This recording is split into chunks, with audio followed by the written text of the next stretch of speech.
मयि शुभधा ब्रश से तुम भरपूर हो, ब्रश से मिटते कर दीनों के दुर्दिन मिटें, तुम दिन कर को देख। सोया जीवन जागता मिटता अविवेक, शरण चरण हैं आपके तारण तरण जहाज। भवदद तट तक ले चलो करुणा कर जिनराज, करुणा कर जिनराज, करुणा कर जिनराज। प्रथम तीर्थंकर आदिनाथ भगवान की, मूल नायक पार्श्वनाथ भगवान की, वर्तमान शासनाय वर्धमान स्वामी की, चतुर्विंशति तीर्थंकर भगवान की, परदादा गुरु आचार्य भगवान विमल सागर जी महाराज की, गुरु नाम गुरु गणाचार्य भगवान विराग सागर जी महाराज की, मम दीक्षा प्रदाता चर्या श्रोमणी गुरुवार 108 आचार्य भगवान विशुद्ध सागर जी महाराज की, ढाई दीप में विराजमान 3 करोड़ करोड़ मुनि भगवंतों की।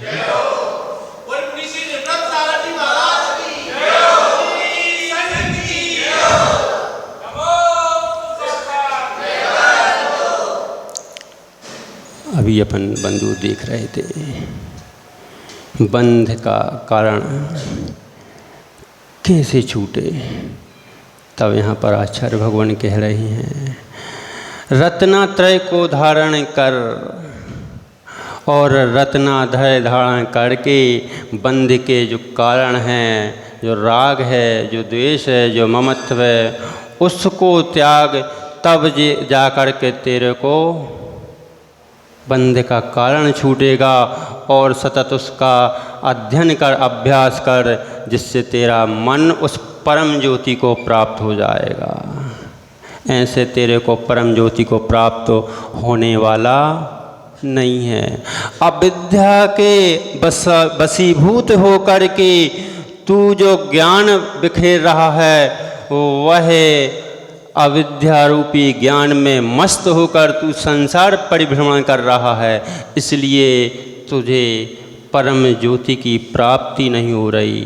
वह परम ज्योति की प्राप्ति बाह्य आचरण से नहीं होगी, अंतरंग में उतारने से होगी। परम ज्योति कैसी है, क्या है? तब कहते हैं वीतराग स्वरूप की प्राप्ति होने पर परम ज्योति स्वयं प्रकट हो जाती है। तो वह कैसी है? निरंजन है, निष्कलंक है, अक्षय है, अव्यय है, शुद्ध बुद्धि अविनाशी है, अनुपम है, सिद्ध है, सत्यात्म है, सर्वज्ञ है, वीतराग है, अरहंत स्वरूपी है, अरहंत वाग वाग्नी समय सार है। कोई इसके ही परम ज्योति, इसके ही पर्यायवाची नाम है परम ज्योति, कोई अलग से परम ज्योति नहीं आई। उस परम ज्योति को मैं नमस्कार करता हूँ, उस परम ज्योति को मैं नमस्कार करता हूँ। परम यानी जो अव्ययवाद सुख है, उस परम यानी आत्मा का जो अव्ययवाद सुख है, और वह सुख ही परम है। जो ज्योति स्वरूप में प्रकट हो जाए, जो स्वयं के अंदर प्रकट हो जाए, बाह्य द्रव्यों से ममत्व छोड़ दे, बाह्य की ओर आकृष्टि छोड़ दे, वह परम ज्योति है। और वह परम ज्योति चतुर्थ गुणस्थान, तृतीय गुणस्थान, पंचम षष्ठम स्थान में प्राप्त होने वाली नहीं है। यहाँ तक कि 12वें गुणस्थान, 13वें गुणस्थान पर भी प्राप्त नहीं होने वाली है। जब तक तू स्वयं में लीन होकर के ऐसा वेदन नहीं करेगा कि यह संसार परभूत हैं, क्योंकि 12वें गुणस्थान तक क्षणिक राग लगा ही रहता है। जब तक उन सुकौशल स्वामी महाराज को, जब तक उन मुनि महामुनिराज के पैर भक्ति रही, उनको यह चिंतन भी नहीं रहा कि कौन मेरा पैर भग रहा है, कौन मेरा सिंह पंजे से मेरा शरीर का वेदन कर रहा है। तब जा कर के उनका यह ममत्व भाव छूटा, उनका शरीर के प्रति ममत्व छूटा, तब जा कर के उन्हें वह परम ज्योति की प्राप्त हो गई। वह परम ज्योति कैसी है? तो वह परम ज्योति दिखाने की बात नहीं है, दिखने की बात नहीं है, जिसमें तीनों लोक स्पष्ट दिखते हैं, दर्पणवत, भूत भविष्य वर्तमान, जिसमें तीनों ही लोक स्पष्ट दिखते, जैसे कि दर्पण के पास जो जाएगा वह दिख जाएगा। दर्पण में तो फिर भी पास जाएगा जब दिखेगा, लेकिन वह ज्ञान रूपी परम ज्योति के पास जाने की ज़रूरत नहीं है, वह तो स्वयं ही दिखती है। उसमें तो केवल ज्ञान में सब स्वयं भी प्रकट हो जाता है। इसे जब प्रकाश से भरी हुई है, प्रकाश में रखने वाली है, सबको प्रकाशित करने वाली है, इसका नाम प्रकाश मान भी है। ज्ञानी ज्ञानदायिनी है, वह सबको ज्ञान में रखती है, ज्ञान उदय का दान देती है, इसलिए वह ज्ञानदायिनी भी कहलाती है। वह वीतराग प्रभु के मुख से झरती है, इसलिए वागवाणी भी कहलाती है, वीतराग वाणी कहलाती है। सर्वज्ञ प्रभु के मुख कमल से निर्झरित होती है, इसलिए वह मुख कमल नयनी भी कहलाती है। वह परम ज्योति, उस परम ज्योति के लिए जो जो जो जो मुमुक्षु प्रयास करता है, वह फालतू संसार की लौकिक बातों की ओर ध्यान ही नहीं देता। कौन क्या कर रहा है, किससे कर रहा है, वह तो उस गजराज की भांति चलता है। चलता शरीर से नहीं है, आत्मा में रमण करता है। वह क्या हो रहा है, वह उस गजराज की भांति चलता है। जैसे कि गजराज जब नगर में जाता है तो श्वान क्या करते हैं, श्वान उसके आजू बाजू पीछे भौंकते रहते हैं। अरे वह श्वान भूल जाता है, अगर उसकी एक पूंछ हिल गई तो उसमें ही उस पर्याय का विनाश हो जाएगा, लेकिन वह उस ओर भी ध्यान नहीं देता। उसमें इतनी सामर्थ्य होते हुए भी वह कभी उस श्वान की ओर बिल्कुल ध्यान ही नहीं देता। ऐसे ही जो मुमुक्षु जीव है, वह बाह्य आरंभ परिग्रह क्रियाओं की ओर ध्यान नहीं दे रहा। कौन क्या कर रहा है, कौन क्या नहीं कर रहा, इस ओर वह बिल्कुल आकृष्ट ही नहीं होता, क्योंकि संसार में गर्त में पहुंचाने वाले तो यहाँ प्रत्येक जीव हुआ करते हैं। कहने वाले तो बहुत हुआ करते हैं, वह तो कहेंगे ही, हर हाल में कहेंगे, किसी ही प्रकार हो कहेंगे, खींचेंगे, क्योंकि वो खुद जानते हैं कि मैं तो स्वयं गिर रहा हूँ और दूसरे को भी यह तो ऊपर उठ जाएगा, क्योंकि जो ऊपर उठता है उसको उठने के लिए बहुत मेहनत करना पड़ती है। यह पर एक दृष्टांत याद आ जाता है कहने वालों के ऊपर। एक व्यक्ति था, वह जा रहा था दूसरे गांव सैर करने के लिए। उसके साथ एक पत्नी भी थी उसकी, उसके साथ उसका एक बच्चा भी था, उसके साथ एक उसके घोड़ा भी था, अश्व जिसे कहते हैं। वह जा रहा था, जाते जाते कुछ दूर चलता है, वह व्यक्ति बैठता है तो लोग आके कहते हैं, अरे कैसा मूर्ख है तू, तेरी पत्नी को चला रहा है, तेरे को लाज नहीं आती, तेरे को शर्म नहीं आती। वह विचार करता है, क्योंकि वह विचार इसलिए करता है, वह संसार में लिप्त था। जो वीतरागी होता है, जो मुमुक्षु होता है, वह संसार की बातों की ओर ध्यान ही नहीं देता, वह इस ओर आकृष्ट ही नहीं होता। लेकिन वह व्यक्ति विचार करता है, सोचता है, क्या सोचता है, सच बोल रहे हैं ये, मैं गृह स्वामी होने के बाद मेरी पत्नी बच्चों को पैदल चला रहा हूँ। वह चलता है, वह उतर जाता है। उतरने के बाद वह पत्नी को बिठा देता है, पत्नी को बिठाता है, पत्नी को लेकर के कुछ दूर ही चलता है और चलते चलते फिर कुछ लोग मिल जाते हैं। कैसा मूर्ख है, कैसा मूर्ख है, खुद पैदल चल रहा है, ठीक है, पत्नी को बिठा रहे, उस छोटे से बच्चे को पैदल चला रहा है, कितना अज्ञानी है। ऐसे ही लेकिन जो जिसने कि बीत राग मार्ग अपना लिया है, दिगंबरत्व को अपना लिया है।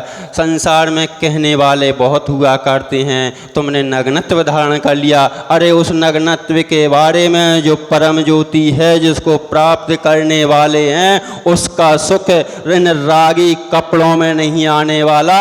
जिन वाणी कोई पैसों से नहीं होती, न जिन वाणी पैसों से खरीदी जाती है। जो जिनेंद्र वाणी होती है वह स्वतः ही जीवों के कल्याण के लिए प्रसारित की जाती है।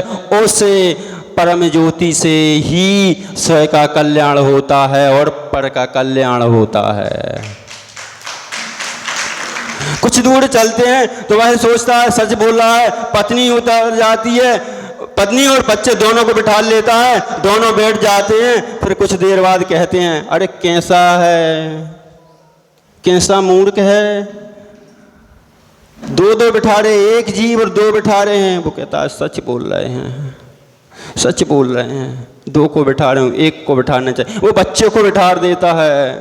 फिर कुछ दूर चलते हैं, कुछ दूर चलने के बाद में फिर कहते हैं, कैसे अज्ञानी हैं, बच्चा बैठा है, इस बच्चे को लाज नहीं आ रही, शर्म नहीं आ रही कि पिता और माता पैदल चल रहे हैं और वह खुद बैठा है। बच्चा सोचता है, सच कह रहे हैं, सच कह रहे हैं, मेरे होते हुए मेरे पिता और माता पैदल चले। वह क्या करते, तीनों ही बैठ जाते हैं। वह तीनों ही बैठ जाते हैं। उनको उपाय सोचता है, अब तो सब देख लिया, सब करके तीनों ही बैठ जाते हैं। वह तीनों जब बैठते हैं फिर कुछ मिलते हैं, फिर मिलते हैं, कहते हैं, आचार्य भगवान, जब हमारी दीक्षा हो रही थी उस समय हम गए थे बड़े आचार्य जी के पास। उन्होंने एक बहुत अच्छा संदेश दिया था हमें। बोले, ब्रह्मचारी अवस्था में जब हम दीक्षा के पहले पहुँचे, सभी हम पांचों भाई पहुँचे। पहुँचने के बाद मंच पे कम से कम तो 20 मिनट बैठे रहे। प्रतिक्रमण हो रहा था, लेकिन उनकी देखो लघुता, इतने बड़े आचार्य और मंच पे जैसे हम पहुँचे तो मंच पे बुलाया। मंच पे बुलाने के बाद उन आचार्य भगवान ने प्रतिक्रमण रोक लिया। बोले, जाना है? हमने कहा, आप आदेश कर दें। बोले, ठीक है। प्रतिक्रमण रोक लिया। बोले, इन लोगों को जाना है थोड़ा। उन्होंने बोला, दीक्षा तो लेना, लेकिन संसार में उस गजराज की भांति ये गजराज का गुण है, वह लेकर के चलना कि गजराज कभी किसी को देखता नहीं है, किसी की सुनता नहीं है, वह तो मदमस्त चाल चलता है। जिस दिन तुम अपनी आत्मा में मदमस्त होकर के चलोगे, उस दिन तुम संसार से कोई रोक नहीं सकता। ऐसे दूरदृष्टा आचार्य भगवान। संसार तो उंगली उठाने वाला है, कुछ ना कुछ, वह भी अच्छा है, वह भी बहुत अच्छा है, क्योंकि बुराई करने वाले तो होना ही चाहिए। अगर नहीं होता तो उन मुनियों को जानने वाले कौन होंगे? मुनियों को भी वही जान पाएंगे, उनसे ही मुनियों का प्रचार प्रसार होता है। कम से कम 10 लोग जान रहे थे, 50 ने जान लिया, अरे दिगंबर मुनि ऐसे होते हैं, इनकी त्याग ऐसी होती है, इनकी तपस्या ऐसी होती है, वह ज्योति स्वरूप परमात्मा को प्राप्त करने के लिए इतनी कठिन साधना करते हैं। तब वह चलते हैं, तीनों व्यक्ति जा रहे थे, कुछ दूर मिलते हैं, अरे जीव एक कैसा कसाई है, यह तो महादुष्ट है, उस पर 3 बैठे हुए हैं। वह तीनों ही उतर जाते हैं और पैदल चलने लगते हैं। कुछ दूर चलते हैं, अरे कैसा अज्ञानी है, घोड़े रखा है और उसको पैदल चला रहा है, इसको शर्म नहीं आती, वह अपने घोड़े को ही ऊंचा उठाकर तीनों लेकर चलने लगते हैं।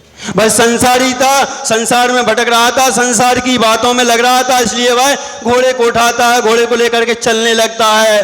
वह कहते हैं अरे कैसा दुष्ट है, घोड़ी बैठने के लिए है कि इसको ऊपर रखने के लिए है। वह परेशान हो जाता है, वह परेशान हो जाता है। अरे क्या करें, एक बैठे तब भी बोले, दो बैठे तब भी बोले, तीन बैठे तब भी बोले, उस पर तीनों साथ बैठे तब भी बोले, पैदल चलाया जब भी बोले और साथ में रख लिया तब भी बोले। ऐसे ही बंधुओं, संसार की आदत है, जब गर्त में पहुंचना है, खुद तो गर्त में पहुंच रहे हैं और दूसरे को भी वह गर्त में पहुंचाने के लिए खुद ही अपनी ओर आकृष्ट करेंगे, खींचेंगे लेकिन वह दिगंबरत मुद्रा जो है, जिन शासन की जो मुद्रा है, वह इसे खींचने बालों की ओर आकृष्ट नहीं होता। वह तो उस परम ज्योति को पाने के लिए लक्ष्य की ओर ही रहता है, क्योंकि जब तक वह खींचेंगे नहीं, तब तक हमें भी ज्ञान नहीं होगा, हमें भी भान नहीं होगा। हमें भी ज्ञान होना चाहिए, हम कहाँ पर फैल रहे हैं, कहाँ पर डिग रहे हैं। अरे हम डिग तो नहीं रहे इनके कहने में, नहीं तो क्या है, स्वयं में ही डूब जाएगा तो पर की ओर नहीं देखेगा, और पर में डूब जाएगा तो स्वयं की ओर नहीं देखेगा। वह व्यवहार निश्चय दोनों में ही लगा रहेगा। वह यह नहीं देखेगा अरे कौन आ रहा है, कौन जा रहा है, इस ओर तो उसका लक्ष्य, वह इसमें मगन हो जाएगा, वह अहम भाव प्रकट हो जाएगा। अरे मैं तो इतना ऊपर उठ गया, वह इस भेद विज्ञान में लग जाएगा, वह इस अहंकार में आ जाएगा। इसलिए उसको यह भी जरूरी है, उन्हें अज्ञानी नहीं, वह ज्ञानी हैं, वह उपकारी हैं, उन दिगंबर मुनियों के ऊपर वह उपकार करने वाले हैं, क्योंकि वह बता देते हैं कि देखो तुम्हारी पहचान तो हमारी तो यहीं रह गई, हम तो मात्र पैसे के लिए ही जिन वाणी का भाषण करते हैं, लेकिन वह दिगंबर हुआ करते हैं, वह पैसे के लिए जिनवाणी का भाषण नहीं करते, वह तो स्वयं की आत्मा के कल्याण के लिए, स्वयं को पाने के लिए और प्राणी मात्र का कल्याण हो, इस भावना से जिनेंद्र भगवान की वाणी का प्रसारित करते हैं, मनवाणी नहीं कहते।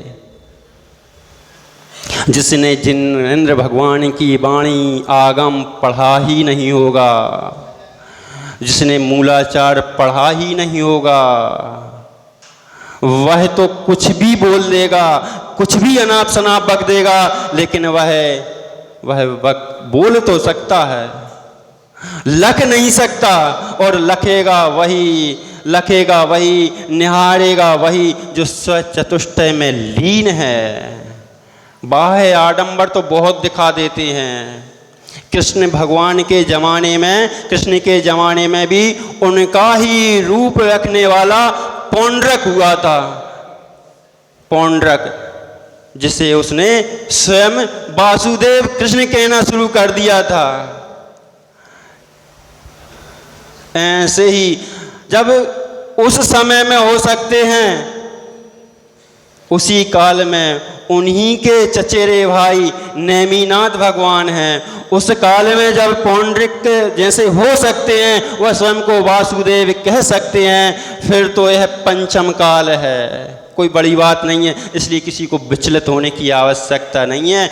सत्य को कभी किसी के आगे आईना बताने की ज़रूरत नहीं है। आईना के सामने जाओगे, दर्पण के सामने जाओगे, तो वह स्वयं प्रकाशित चेहरा कर देगा कि तुम्हारी ज्योति कितनी अच्छी है, कितनी खराब है। हाँ, जो दर्पण के सामने जाएगा ही नहीं और काले के पोथे रखे हैं, और वह कहेगा मैं तो बहुत सुंदर हूँ, मैं तो बहुत स्वच्छ हूँ, मैं तो निर्मल ज्योति को प्राप्त करने वाला हूँ। अरे तू करता रहे अपने आप में, तेरे को होने वाली कभी नहीं। तीन काल में संभव नहीं है। तीन काल में जब संभव होगी, जब उस दर्पण की भांति स्वयं की ओर निहारेगा, स्वयं चतुष्टय में लीन होगा और अपने आत्म तत्व का चिंतन करेगा, तब जाकर वह परम ज्योति, परम ज्ञान को प्राप्त कर सकता है। अन्यथा तो अनादि से अविद्या के वशीभूत होकर यह संसारी प्राणी अपने अपने अहंकार में डूबा चला आ रहा है, और जब तक वह इस अहंकार में डूबा है, वह मद में डूबा है,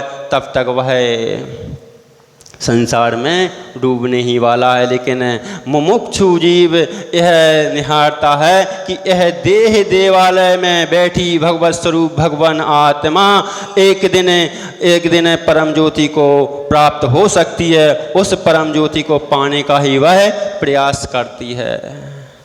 वह कैसे? आचार्य भगवान बता रहे हैं, अविद्या विद्रम ज्योति परम ज्ञानमयम है तत्पृष्टिव्य तदिष्टिव्यम मुमुक्षु जीव क्या करता है? अज्ञान अंधकार को नष्ट कर उस उत्कृष्ट परम ज्योति का ज्ञान यानी उस आत्मा को स्वयं में लख करके जिनेन्द्र भगवान के द्वारा प्रसारित हुई जिन भारती जिन वाणी बागवादी गंगा का अध्ययन कर और उसमें स्वयं में लीन हो जाता है। उस स्वयं के लीन होने से अविद्या को नष्ट कर और स्वयं में लीन होकर के उस परम ज्योति को प्राप्त हो जाता है। हम भी उस परम ज्योति को प्राप्त हों, इसी भावना के साथ आचार्य भगवान विशुद्ध सागर जी महाराज की